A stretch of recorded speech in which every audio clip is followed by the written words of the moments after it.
Le vrai faux de l'info de la matinale avec Jean-Philippe Ballas, bonjour. Bonjour. Ce matin, Jean-Philippe, vous revenez sur le discours de Manuel Valls hier après-midi face au MEDEF. Oui, avec un passage particulier consacré à l'univers des startups. Nous avons la chance, en France, et nous l'oublions trop souvent, d'avoir l'un des viviers de start-up les plus dynamiques au monde. Alors Jean-Philippe, quand Manuel Valls dit que la France a l'un des viviers de start-up les plus dynamiques au monde, c'est vrai ou c'est faux ça ? C'est vrai, c'est factuellement vrai, le Premier ministre a raison, mais on va voir que ce n'est pas complètement une bonne nouvelle. Alors d'abord, très simple, c'est quoi une start-up ?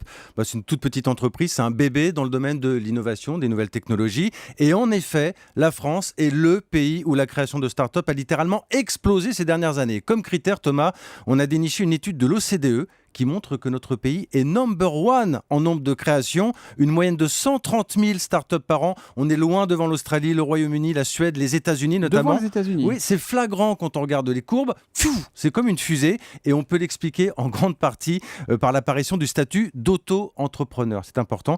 Puis l'autre indice, Thomas, c'est quand on consulte les palmarès des instituts ou des journaux réputés comme le Financial Times, très régulièrement, on trouve plusieurs startups françaises plutôt bien placées à chaque fois. Bon, donc ça veut dire que toutes ces startups, si je vous suis bien Jean-Philippe, vont devenir de grandes entreprises, logiquement. Non. Alors justement, c'est ça un peu le problème. Si nous sommes les premiers en nombre de créations de start-up, nous sommes aussi en tête du nombre de faillites, plus de 15 000 l'année dernière, toujours selon l'OCDE. Alors c'est vrai qu'on est aussi dans de gros volumes, il y a forcément des victimes. Des morts au début. Quand on sème des graines, ça ne donne pas forcément des arbres à chaque fois. On pourra méditer cette pensée de Steve Jobs, c'était le créateur d'Apple.